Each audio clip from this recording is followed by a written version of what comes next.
आदरणीय बंधुओं, माताओं व मेरी प्यारी बहनों, राधे राधे। बंधुओं, आज हम इस वीडियो में श्राद्ध पक्ष के छठे दिन अपने पितृ पूर्वजों के निमित्त श्रीमद् भगवत गीता के छठे अध्याय का श्रवण करेंगे, जो कि इस प्रकार है। भगवान श्री कृष्ण बोले, हे अर्जुन, जिसकी कर्म में आसक्ति नहीं और कर्मों को करता है, वह सन्यासी और योगी है। जिसने हवन आदि लौकिक कर्म छोड़ दिए हैं, वह योगी नहीं है। हे अर्जुन, जिसको सन्यासी कहते हैं, उसी को कर्म योगी जानो, क्योंकि संकल्पों का त्याग किए बिना कोई योगी नहीं हो सकता।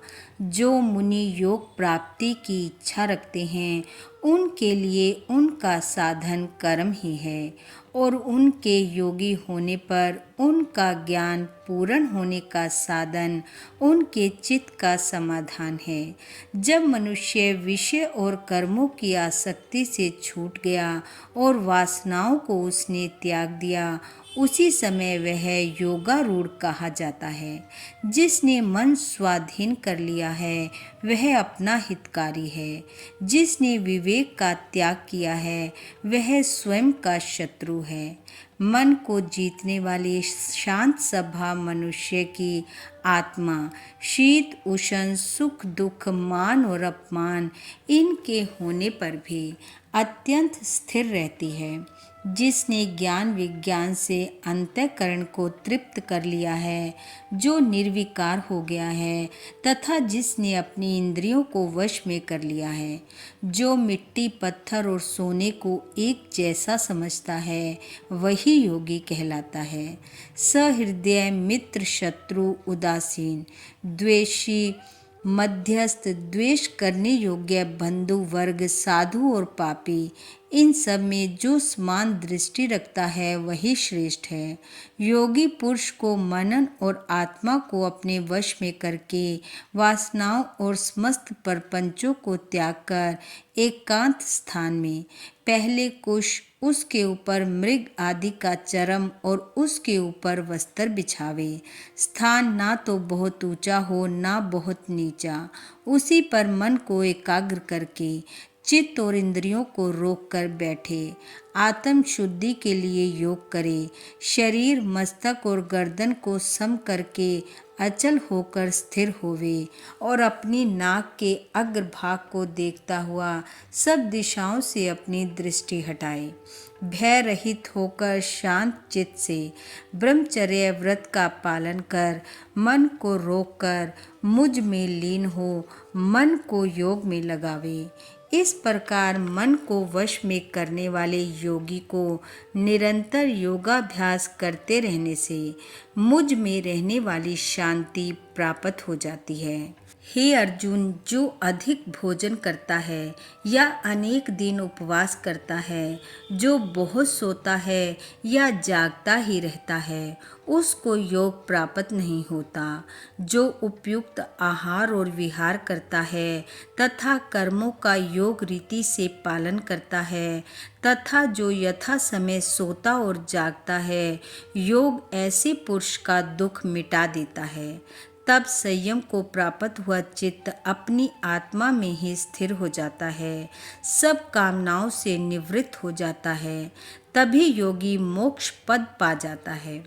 जिस प्रकार योगी अपने चित्त को निश्चल रखकर उसका संयम करता है और अंतःकरण की समाधि लगाता है, जिस जिस अवस्था में योगाभ्यास के कारण चित्त का वेग रुककर विषयों से पृथक होने लगता है और जब शुद्ध अंतःकरण से आत्मा को ही देखकर आत्मा में ही संतुष्ट होता है, जिस अवस्था में वह अत्यंत सुख जो इंद्रियों द्वारा जाना नहीं जा सकता, केवल बुद्धि से जाना जाता है, को अनुभव करता है, और जब वह योगी आत्म स्वरूप में स्थित हो, उससे विचलित ना हो, जिस अवस्था को पाकर फिर और कोई बड़ा भार दुख उसे वहाँ से चलायमान नहीं कर सकता, इस अवस्था को दुख संयोग वियोग कारक योग नामक जानना हो। सो योग निर्विकल्प चित्त से निश्चय करके ही करना चाहिए। संकल्प से उत्पन्न होने वाली समस्त कामनाओं को त्याग कर और मन में सकल इंद्रियों को चारों ओर से रोककर धैर्य के साथ बुद्धि को अपने अधीन कर धीरे धीरे विषयों से दूर हटें और भली भांति मन को आत्मा में स्थिर करके किसी पदार्थ की चिंता ना करें। वह चंचल और अस्थिर मन जिधर जिधर जाए उधर उधर से उसको हटाकर आत्मा के वश में करना चाहिए। इस प्रकार शांत चित्त तथा रजोगुण से रहित निष्पाप तथा ब्रह्म स्वरूप योगी को उत्तम सुख प्राप्त होता है। इस रीति से निरंतर योगाभ्यास करने वाला योगी समस्त पापों से छूटकर सहज ही उस परम सुख को पा लेता है जो ब्रह्म के संयोग से प्राप्त होता है। जिसका मन योग में स्थिर हो गया उसकी दृष्टि भी सव्रत समान हो जाती है। वह सब प्राणियों में अपने को और अपने मन में सब प्राणियों को देखता है। जो सब में मुझको और मुझ में सबको देखता है उससे मैं अलग नहीं हूँ और मुझसे वह अलग नहीं है। जो अभेद भाव से रहता है वह सब प्राणियों में स्थिर हो मेरा मनन करता है। वह योगी चाहे जिस अवस्था में रहे मुझसे मिलता है। हे अर्जुन, जो सब प्राणियों के सुख दुख को अपने सुख दुख के समान समझता है और सबको समभाव से देखता है वही श्रेष्ठ योगी है। अर्जुन ने कहा कि हे मधुसूदन, आपने जो यह योग सिखाया कि सबको अपने समान देखें, सो मन के चंचल होने के कारण उसकी दृढ़ स्थिति अपने में मैं नहीं देखता हूँ। हे केशव, मन बड़ा ही हठी, पराक्रमी और दृढ़ है। इसको अधीन रखना तो मुझे वायु को बांध रखने के समान प्रतीत होता है। भगवान श्री कृष्ण ने कहा, हे अर्जुन, इसमें संदेह नहीं कि मन अति चंचल है और इसे वश में करना बड़ा ही कठिन है। फिर भी अभ्यास और वैराग्य से इसे अधीन किया जा सकता है। जिसका मन वश में नहीं उसको योग अत्यंत दुर्लभ है, ऐसा मत है। परंतु मन को वश में करने वाले प्रयत्न करते रहने से उपाय द्वारा इस योग को प्राप्त कर सकते हैं। अर्जुन ने कहा, हे केशव, जिसमें श्रद्धा तो है पर जो योग प्राप्त करने में सफल नहीं हुआ है और जिसका चित्त योग से विचलित हो गया है वह योग सिद्धि नहीं पाने से किस गति को जा पहुँचता है। हे महाभाव, जिसका पहला आश्रय भी गया और ब्रह्म प्राप्ति भी नहीं हुई वह दोनों उस ओर से भ्रष्ट होकर विच्छिन्न मेघ के समान नष्ट तो नहीं हो जाता। हे केशव, मेरा यह संदेह आपको ही दूर करना पड़ेगा। इसको दूर करने वाला आपके अतिरिक्त अन्य कोई नहीं है। भगवान श्री कृष्ण बोले, हे पार्थ, उसका यहाँ नाश नहीं होगा और परलोक में भी नहीं होगा, क्योंकि उत्तम कार्य करने वाला मनुष्य बहुत दिनों तक पुण्यवानों को प्राप्त होने वाले लोकों में वास करता है और वहाँ से फिर किसी पवित्र और धनवान के घर में आकर जन्म लेता है। वह बुद्धिमान योगियों के ही कुल में जन्म पाता है। इस प्रकार का जन्म पाना भी इस लोक में बड़ा दुर्लभ है।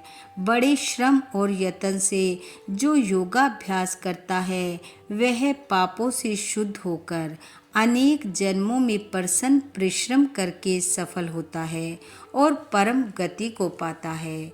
बड़े बड़े तपस्वियों से योगी श्रेष्ठ है, ज्ञानियों से भी योगी श्रेष्ठ हैं। इसलिए हे अर्जुन, तुम योगी बनो। केवल मुझ में ही मन लगाकर मेरी प्राप्ति के लिए जो मेरा भजन करता है उसको समस्त योगियों के मध्य मैंने अत्यंत श्रेष्ठ माना है। इति श्रीमद् भगवद गीता सुपनिषद ब्रह्म विद्या योग शास्त्रे श्री कृष्ण अर्जुन संवादे आत्म संयम योगो नाम छठा अध्याय समाप्त। बोलो भगवान श्री कृष्ण की जय। बंधुओं, भगवान श्री कृष्ण व आपके पितृ पूर्वजों की कृपा आप व आपके परिवार पर सदैव बनी रहे। आपका घर आंगन खुशियों से महकता रहे। इन्हीं शुभकामनाओं के साथ आप सबका बहुत बहुत धन्यवाद। राधे राधे।